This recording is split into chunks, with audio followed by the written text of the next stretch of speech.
They thought it was just a bad dream. At exactly 2:17 a.m., in a quiet Louisville suburb, the Morgan family's world was ripped open by the guttural, bone-deep growl of a dog they had nearly left behind at a shelter. The house was still, except for that sound low, ragged, like something ancient clawing up from the dark.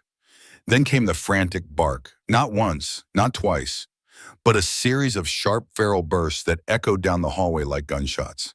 A warning, a threat, a plea. Bruno, their blind German shepherd, wasn't just barking.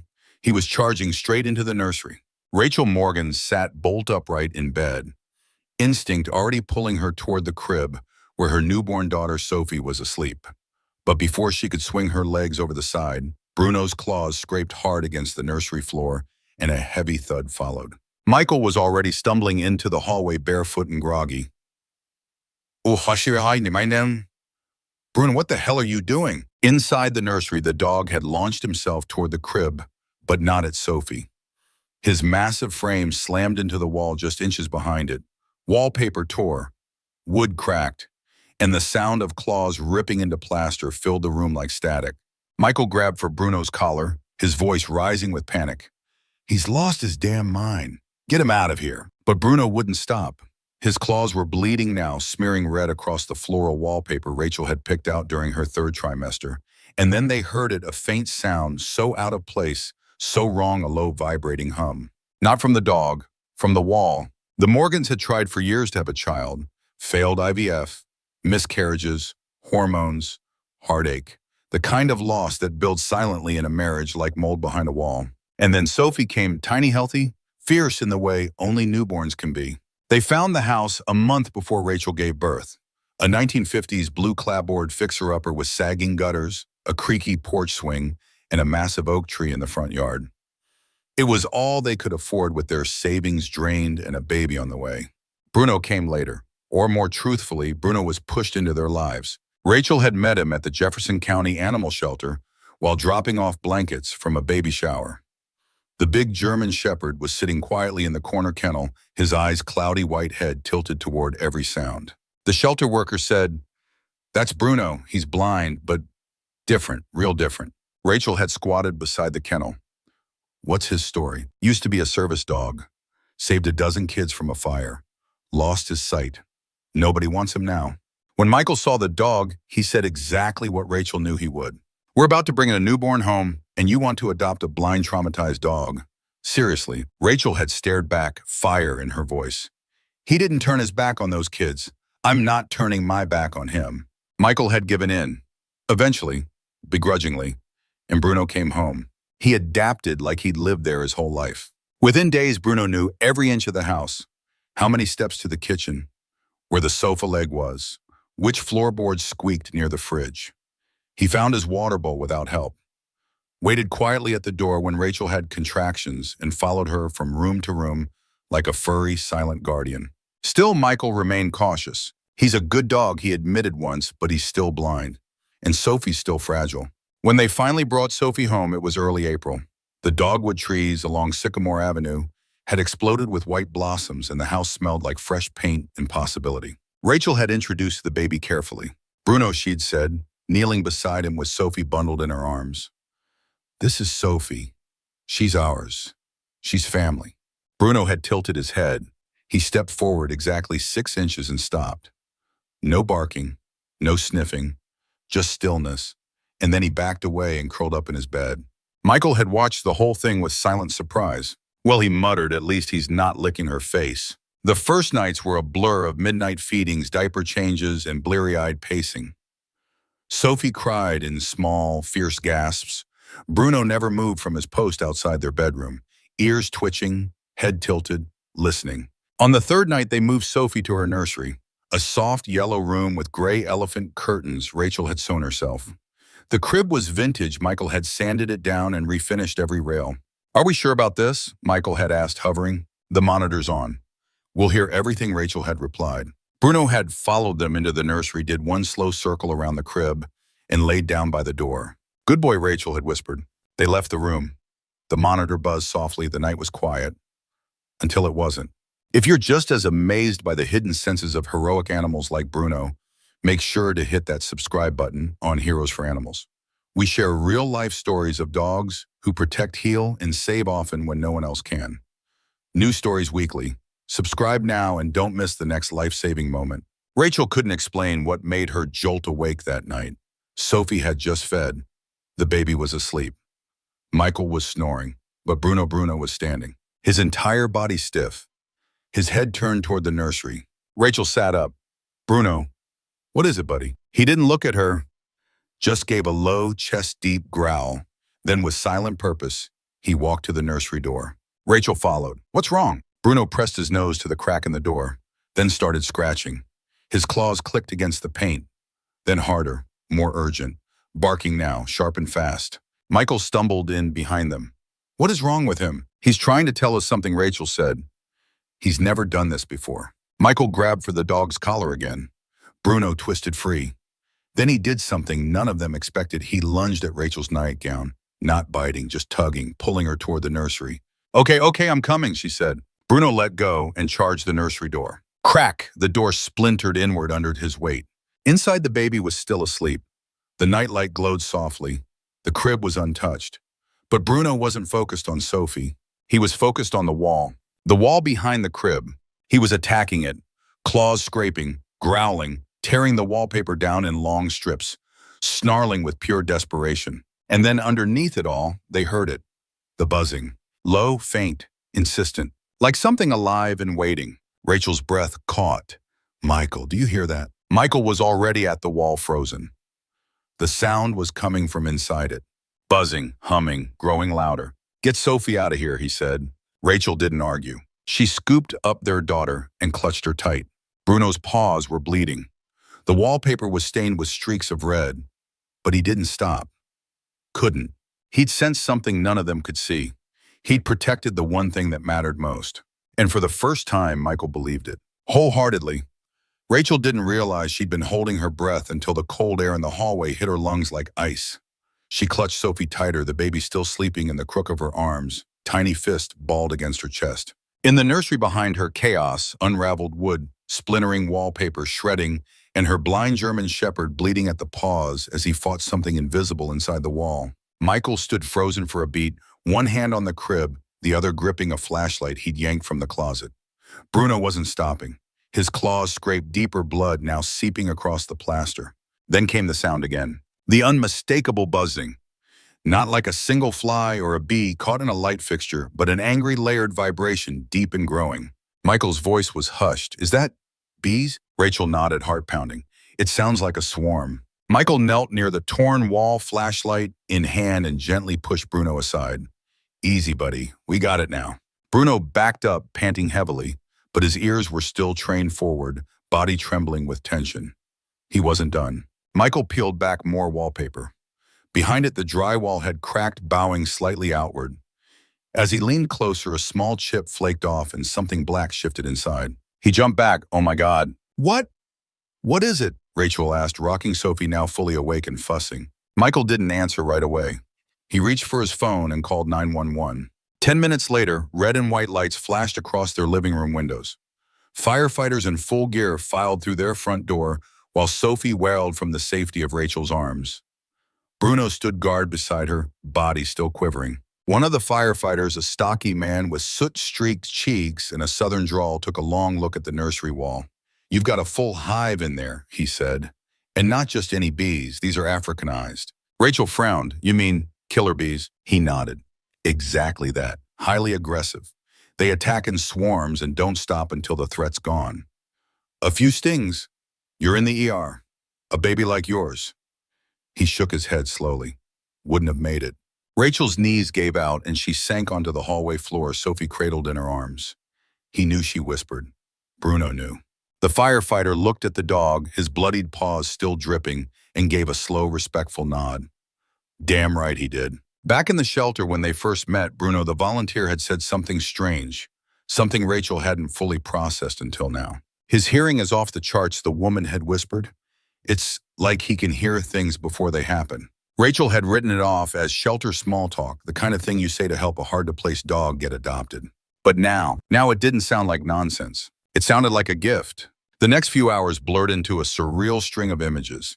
Emergency crews tearing open the wall, pulling out honeycomb the size of basketballs, hundreds, maybe thousands of bees trapped behind the thin drywall ready to burst through. A local beekeeper arrived in a suit and hood and said he'd never seen anything like it in a residential home. Michael stood by holding Sophie as Rachel helped the vet tech wrap Bruno's paws in clean gauze. The shepherd was quiet, stoic, eyes cloudy but head alert. He saved her life, Michael said more to himself than anyone else. He really did. Rachel wiped away tears as she stroked Bruno's fur. And we almost threw him out for barking. By the time the team finished clearing the hive, it was nearly dawn. The nursery was wrecked, shredded wallpaper, blood-stained carpet, half a wall ripped down to the studs. But it was quiet, safe. Michael helped the last firefighter carry out a bucket full of comb and broken plaster. "I gotta ask," the man said as they reached the front door.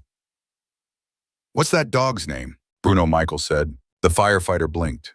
"Wait, Bruno? As in the one from the Pine Hill Orphanage fire, the service dog that pulled out all those kids." Michael turned stunned.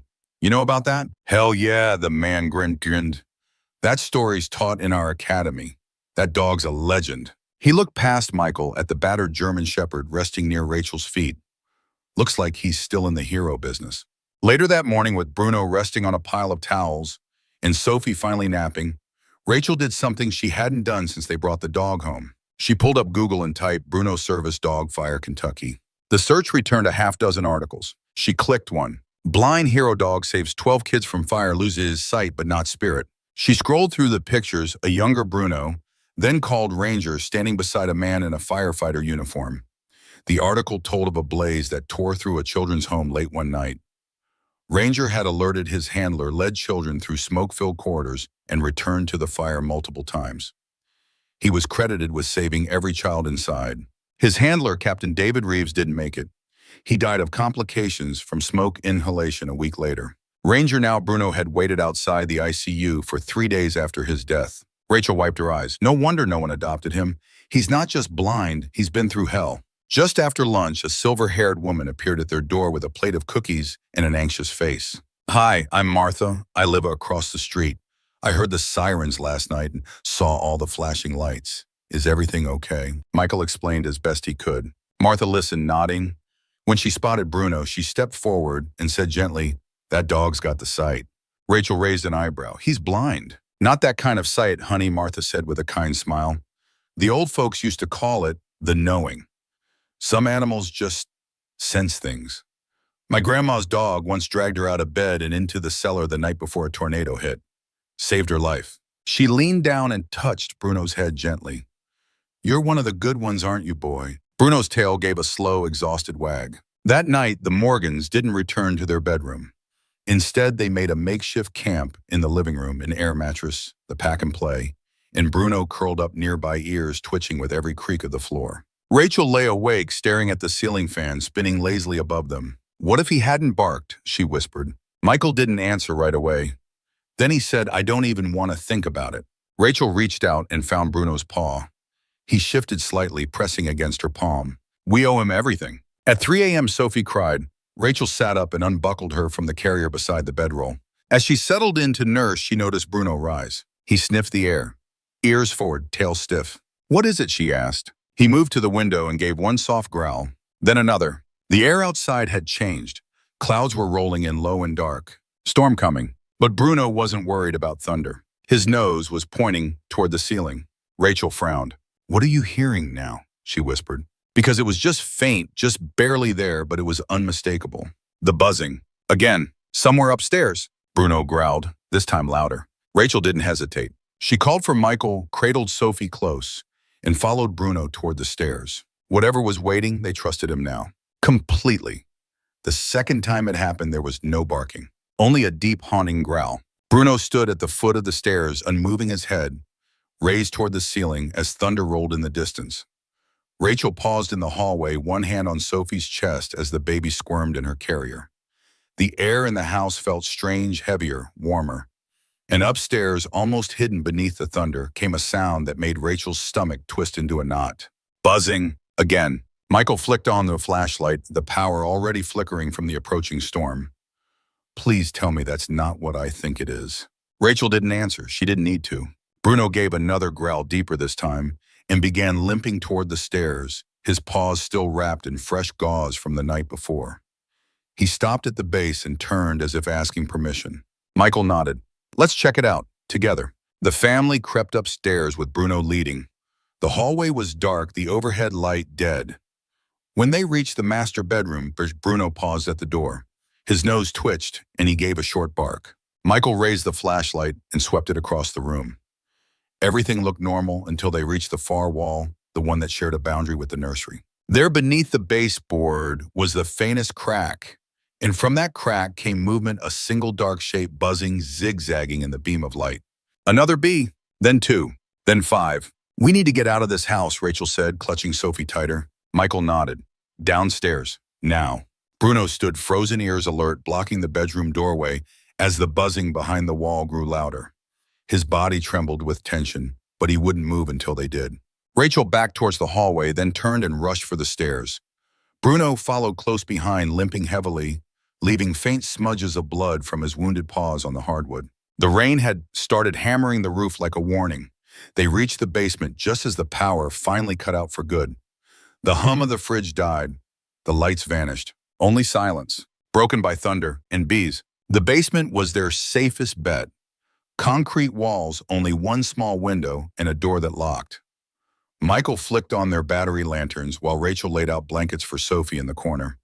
Bruno took position at the foot of the stairs again, ears twitching, body low to the ground like a soldier at attention. I can't believe there's a second hive, Rachel whispered. We just had the whole house inspected. Michael ran a hand through his hair. Maybe the first one masked the second. Or maybe it was smaller, newer. Doesn't matter, she said. It's happening now. A gust of wind slammed something outside, then a loud, sharp crack, followed by a boom that shook the entire basement and knocked a flashlight off the shelf. Michael's face paled. That was the oak tree. Rachel looked up instinctively as though she could see through the concrete ceiling. It came down. He nodded. On the house. Sophie stirred and began to cry. Rachel soothed her as best she could, but the tension in the room was suffocating. They were trapped in their own home. Michael glanced at the ceiling again. If that tree hit the nursery or kitchen. Before he could finish the sentence, Bruno leapt to his feet, ears forward, and bolted up the stairs. Bruno, Rachel yelled. No! He didn't stop. Michael reached for his flashlight. I'll go after him. I'll grab the diaper bag while I'm up there. We left it by the front door. Rachel protested, but he was already halfway up the steps. The minutes that followed were the longest of Rachel's life. She sat on the cold basement floor, holding Sophie close as the baby whimpered against her chest. The storm outside raged, howling wind slicing through the cracks in the window. Rain pounded against the glass. The occasional groan of the house above made her heart stop. Bruno was still up there. So was Michael. She imagined the worst, falling debris, swarming bees, another hive bursting from the wall. Had they underestimated how bad things really were? Then footsteps. Fast, human. Michael returned, soaking wet and panting, diaper bag in hand. I found it, but... He hesitated. Bruno didn't come back with me. He kept trying to lead me toward the back of the house. Rachel's eyes widened. Why? I don't know, Michael said. But it was like he was hurting me, trying to take me somewhere. Thunder shook the walls again. A beam above them groaned loudly. And then scratching. From the top of the basement stairs. Bruno. Rachel rushed to open the door. There he stood, dripping wet bandages, muddy eyes cloudy but focused. He gave a short bark, then turned and padded back up a few steps, then stopped and looked back. He wants us to follow him, Rachel whispered. No, Michael said. It's not safe. I trust him, she said. After everything we follow. Bruno didn't lead them back to the nursery or the kitchen or the living room. He led them down a narrow back corridor off the basement. They'd never really explored a passageway cluttered with unopened boxes from their move-old tools and dust-covered furniture. At the end of the hallway stood a heavy metal door. Rachel stared. Is that a storm cellar? Michael said, shocked. I remember the inspector mentioning it when we bought the place.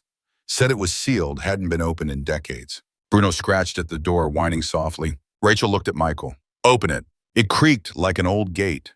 A rush of cool air escaped, carrying the scent of fresh concrete and dry steel. They stepped into the darkness, flashlights leading the way. The space was bigger than expected. The shelter had been built decades ago, probably during the Cold War, but someone had updated it more recently. Reinforced walls, emergency lights powered by batteries, shelves of supplies, water jugs, a manual air filtration system, even a small chemical toilet hidden behind a curtain. Rachel stood in awe. It's like a survival bunker. Michael ran his hand over the ventilation system. These filters, they're designed to block contaminants, including airborne particles. Rachel's eyes widened. Bee venom, he nodded slowly. In theory, yes. Bruno limped to the far side of the room and collapsed onto a rug, his body finally relaxing for the first time in days. He brought us here, Rachel said, voice trembling. The safest place in the entire house. The one we didn't even know we had. They settled in. Lanterns glowed against the walls, and the roar of the storm above was muffled by a thick concrete. Sophie slept on a folded towel. Bruno dozed beside her. Michael found an old battery-powered radio and tuned it to the local emergency broadcast. The news confirmed their fears. Widespread power outages, roads flooded, fire departments overwhelmed. Stay indoors, avoid travel. Do not approach hives or wild insects. Africanized bee activity reported across 3 counties. Rachel leaned back against the wall, heart racing. They were stuck, but they were safe, thanks to a blind, battered dog with nothing to prove and everything to give. She knelt beside Bruno, checking his paws. The stings were swollen. His breathing was ragged, but his tail thumped once when she touched his head. "You're hurt," she whispered. He pressed into her hand. "You knew. You always knew." Michael returned from checking the supplies. "We've got water, a first aid kit, enough food for 2 days. Radio's still working. As far as storm shelters go, this one's better than anything I've seen." Rachel nodded, unable to look away from Bruno. "He's not just smart," she said. "He's something else." Michael sat beside her, watching their daughter sleep. "You remember that recording we found?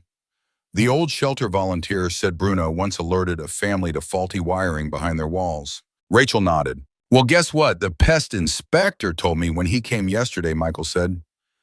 "The spot behind the nursery, the one where the hive was, it also had dangerous wiring. The insulation was melting." Rachel's breath caught. "It could have caused a fire," Michael continued. "Soon, real soon." She looked down at Bruno, her voice cracking. "He didn't just save Sophie from bees," she whispered. "He saved her from everything." The storm outside howled on, but inside the Morgans huddled together, safe, protected, and for the first time in days, completely still. Because Bruno was watching, and Bruno never gave up. The sun rose quietly over Sycamore Avenue, casting long streaks of light across broken branches and puddles that mirrored the sky. After the chaos of the storm, everything looked eerily peaceful except for the Morgans' house. Where the oak tree once stood tall and proud in the front yard, there was now a giant splintered stump. Its massive trunk had fallen through the roof, crashing into the dining room and part of the hallway. From the curb, the house looked like it had survived a war. But inside the storm shelter, beneath all the wreckage and ruin, Rachel, Michael, Sophie, and Bruno were still safe. And for now, that was all that mattered. It wasn't until mid-morning that the emergency crews began knocking. A fire marshal, a pest control inspector, a local electrician, and finally a quiet man in a sheriff's department windbreaker. Michael stepped outside, his boots crunching over wet debris, Sophie bundled in a blanket against his chest. The Sheriff Deputy Reynolds had come with news. "I just spoke with the team that pulled the rest of the hive from your upstairs wall," he said. "They found signs of heat damage behind the plaster. Amateur wiring running too close to insulation." Michael's face tightened. "Are you saying your house was close to catching fire?" the deputy confirmed. "Real close. A few more days of warm weather, and we might have had a different kind of emergency on our hands." Rachel stepped out behind them, stunned. "So you're saying the bees weren't the only threat?" "No, ma'am," the deputy said gently. "You had 2 disasters waiting to happen. And from what I hear, that dog of yours picked up on both of them before any of us did." Bruno, resting on the porch just behind Rachel, perked up at the mention of his name. The deputy gave a soft smile. "He's got a gift, doesn't he?" That afternoon, the Morgans relocated across the street to Martha's house. Their neighbor had insisted firmly that they take the spare bedroom and the baby crib her granddaughter used to sleep in. She cooked them scrambled eggs, poured hot coffee, and fussed over Bruno like a beloved relative. "This dog," she said, running her fingers gently over his graying muzzle, "has more sense than most people I know." Rachel watched Bruno closely as he rested on Martha's porch.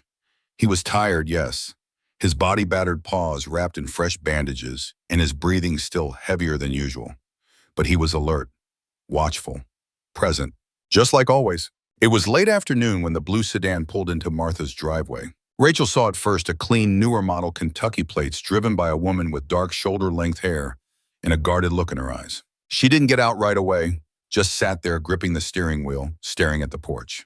Then finally she opened the door and walked up the path. "Excuse me," she called, her voice tight but polite. "I'm looking for the Morgans. The fire station said I might find them here." Michael stepped forward. "That's us. I'm Michael Morgan." Her eyes dropped not to him, but to Bruno, who had slowly risen to his feet. He tilted his head, sniffed the air, and stood completely still. "My name is Angela Reeves," the woman said. I believe that's my husband's dog." The air shifted. Rachel stepped onto the porch, Sophie asleep in her arms. "Your husband's Captain David Reeves," Angela said softly. "He was a firefighter. He passed away 2 years ago. That dog, he was his partner. His name was Ranger." Michael swallowed hard. "He's called Bruno now." Angela's eyes didn't leave the German Shepherd. "I called the shelter months ago. They said he'd finally been adopted, but they wouldn't tell me who." Rachel tightened her grip on Sophie. "Why are you here?" Angela's voice cracked. "Because I need to see him one last time. I think I made a mistake when I let him go." They sat together in Martha's living room, the weight of old pain and fresh miracles pressing down on everyone in the room. Bruno lay between them on the rug, his head resting near Sophie's tiny feet as she slept in the portable crib. Angela sat rigid in an armchair, hands clasped in her lap. "I wasn't in a good place after David died," she said. "He passed away a week after that orphanage fire. Smoke inhalation. I was broken. Couldn't eat. Couldn't sleep." She glanced at Bruno, or Ranger as she had known him. "I couldn't keep him. The apartment didn't allow dogs, and even if they had, I wasn't capable of caring for anyone." Rachel said nothing, but her eyes were soft. "I visited him for a while at the shelter," Angela went on, "every week. But then my mom got sick and I had to move to Louisville. I thought I'd come back for him. I thought I had time." Michael's jaw tightened. "He waited a long time." Angela nodded. "I know." She reached into her purse and pulled out a small digital recorder. "This was in David's locker at the station.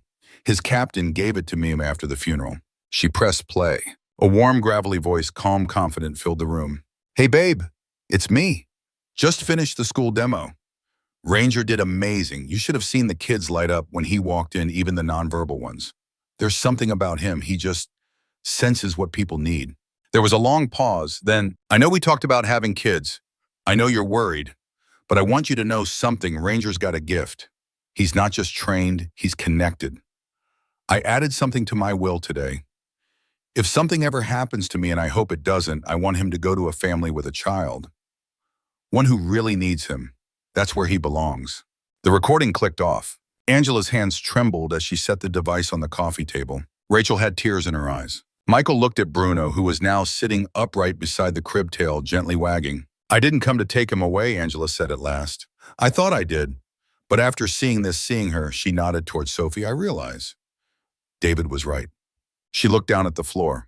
"He's not mine anymore. He belongs here." Later that evening, as the sun dipped low and cast golden light across Martha's porch, Rachel sat beside Bruno, gently brushing the fur behind his ears. Angela stood nearby, watching silently as Sophie reached for the dog's nose, giggling, when his cool snout touched her fingers. Michael brought out a tray of lemonade and handed Angela a glass. "He was your husband's dog," he said. "But now he's our hero." Angela smiled through tears. "He's exactly where David wanted him to be." A moment passed. Then Rachel whispered, "Sometimes, I think God doesn't send angels, he sends dogs." And for the first time since the fire, since the shelter, since the long broken wait, Bruno sighed and closed his eyes in peace. Because his work wasn't done, but his purpose had finally been fulfilled. By the following week, Bruno had become a local legend. The story of the blind German Shepherd, who saved baby Sophie not once, not twice, but 3 separate times, had made its way to the front page of the Lexington Herald-Leader, was picked up by 2 local TV stations, and even got a short feature on the regional NPR affiliate. The headline read, "He couldn't see, but he saved her life 3 times." Michael kept a paper copy folded neatly on the kitchen counter of Martha's house. He read it every morning over coffee like a ritual. 1 part disbelief, 1 part pride, 1 part silent gratitude. But Bruno didn't seem interested in any of the attention. Even with fresh bandages on his healing paws and the ache of age setting deeper into his joints, he followed Rachel and Sophie from room to room like it was the only job that mattered. He didn't bark. He didn't whine. He just watched, listened, and moved when they moved. Rachel sometimes caught herself talking to him like a person, and in some strange, beautiful way, it always felt like he understood.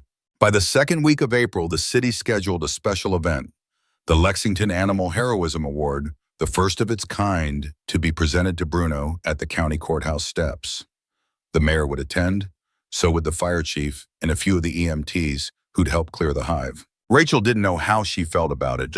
She wasn't one for big speeches or cameras, but she knew Bruno deserved it. What none of them knew, what none of them could have expected, was that Bruno still had one more threat to reveal, one more silent alarm to raise, and this time it wouldn't be buzzing or smoke. It would be something much quieter, something hiding in plain sight. It started with a man named Hector, a pest control specialist with over 40 years in the business. He'd been recommended by Rick Michaels' firefighter buddy and had come out to do a full secondary inspection on the Morgan's damaged house before restoration could begin. Hector wasn't the chatty type, but he was thorough. He spent nearly 6 hours combing through the attic crawl spaces in the basement. He had a thermal imaging camera, a moisture meter, and a small robot that could snake through tight ductwork. But the weirdest moment came after lunch when Bruno, freshly bandaged and moving slower than usual, decided to follow Hector around the property. "He's not bothering you, is he?" Michael asked. Hector looked over his shoulder. "Nope. Kind of feels like he's checking my work." He wasn't wrong.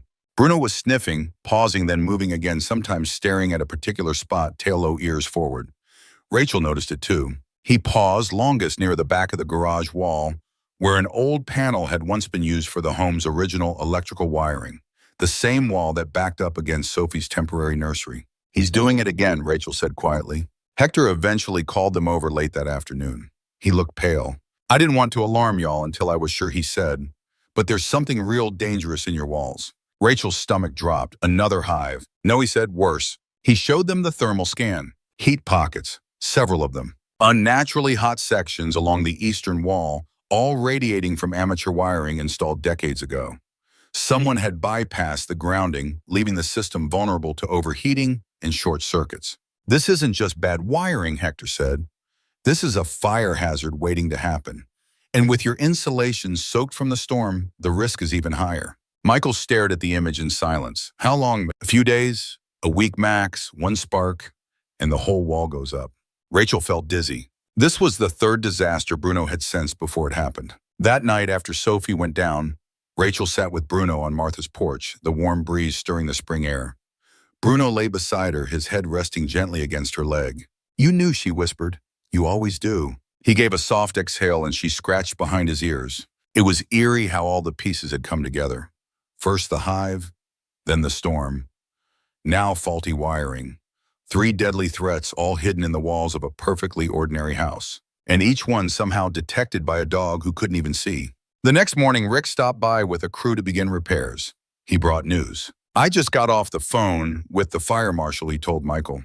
"They reviewed the original inspection from before you bought the place. That wiring. It should have been flagged. It was listed as non-functional, but no one ever verified that." Michael's face darkened.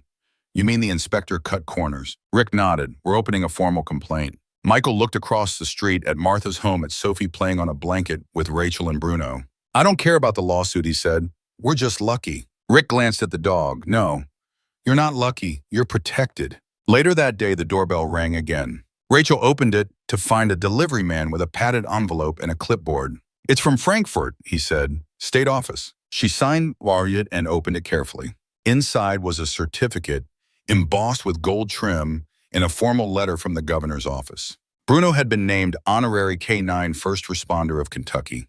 It was a title reserved for working dogs who had demonstrated life-saving behavior in the line of duty. And Bruno, despite his blindness, despite his age, had done more in a week than most dogs do in a lifetime. Rachel showed Michael, tears welling in her eyes. "This is for Sophie," she said softly. He nodded. "Yeah, but it's also for him." The award ceremony was held that Saturday at 11 a.m. The courthouse lawn was packed with neighbors, city officials, and children holding hand-drawn signs that read things like, "Thank you, Bruno heroes don't need eyes, just heart, Sophie's guardian." Angela Reeves came too. She wore a navy blazer and carried a photo of her late husband, Captain David Reeves, pressed close to her chest. When she saw Bruno lying calmly beside Sophie's stroller, she knelt beside him, kissed his head, and whispered something only he could hear. Rachel watched the interaction with quiet respect. Some bonds never break. When Bruno was called to the front steps, the crowd erupted in applause. Rachel walked beside him, leash in hand with Sophie in her arms.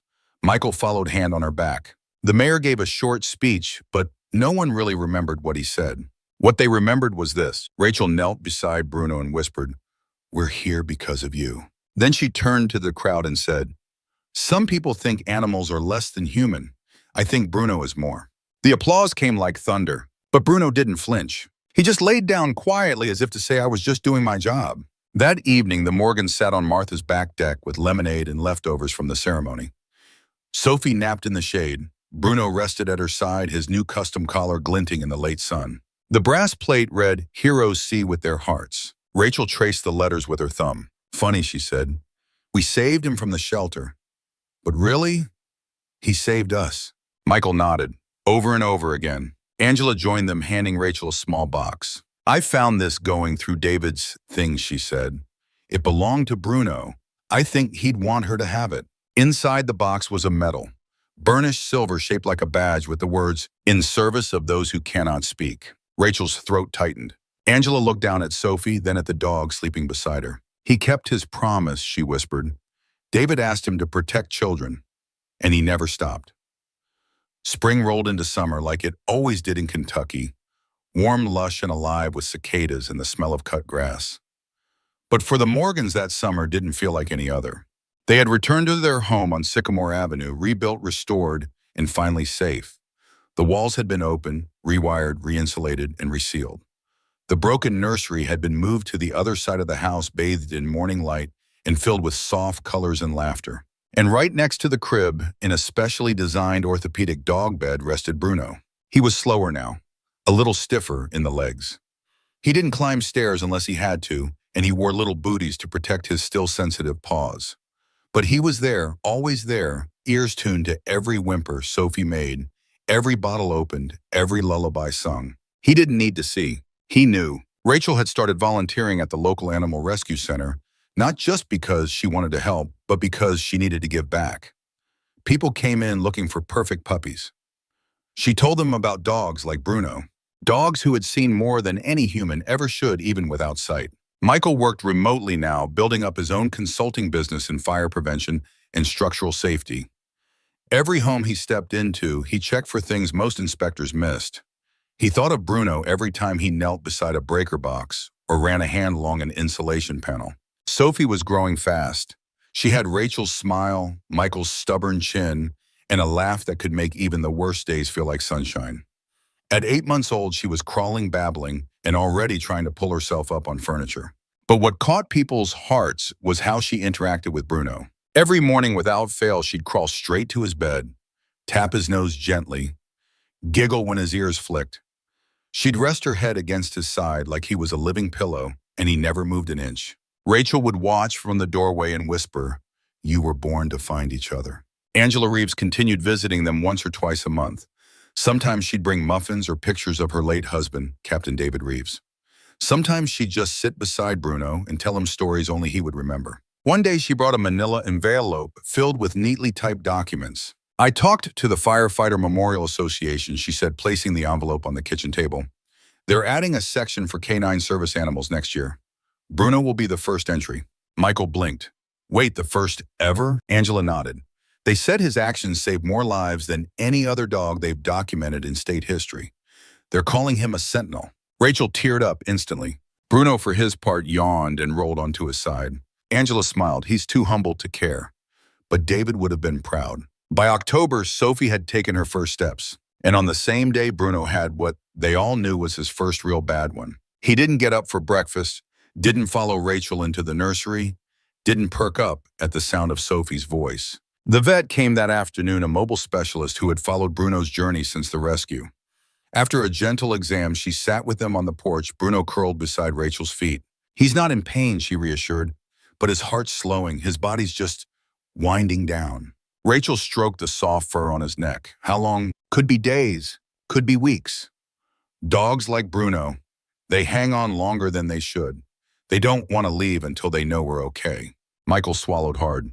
"Then we'll show him we are." That night, they all slept in the living room just like they had during the storm. Rachel on the couch, Michael in the recliner, Sophie in her portable crib, and Bruno lying quietly in the center of the room, his head lifted every time someone stirred, as if keeping watch. Because that's what he did. Bruno passed peacefully 2 weeks later. It was just before sunrise on a quiet Sunday morning. Rachel had gotten up to check on Sophie. Michael had just poured a cup of coffee, and Bruno, with one final exhale, rested his head on Rachel's slipper and let go. No pain, no fear, only peace. The ceremony at the park came a week later. The city had planted a tree in Bruno's honor. A dogwood, of course, like the ones that had bloomed when Sophie first came home. Beneath it, a small stone plaque read, "Bruno, hero, guardian, friend." He couldn't see, but he saw everything that mattered. Sophie toddled across the grass, placing a daisy at the base of the plaque.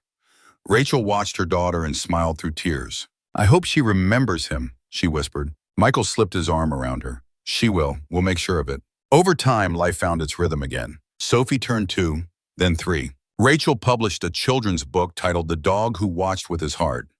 It was inspired by Bruno, of course, and told the story of a blind dog who saved a little girl from buzzing shadows and falling skies. It became a local bestseller. Schools asked her to read it during library week. Kids asked if the dog was real. Rachel always smiled and said, "Yes, and he was better than any story I could write." Today, the Morgans still live in the same house, stronger, safer, and filled with memories. They have a new dog, now a rescue mix, named Copper, who has none of Bruno's training and all of his heart. Sophie adores him, but sometimes she still points to the framed photo above the fireplace, the one of Bruno sitting proud beside her stroller, and says, "That's my Bruno." And Rachel always replies, "Yes, baby, that was your very first hero." Some people say dogs are just animals.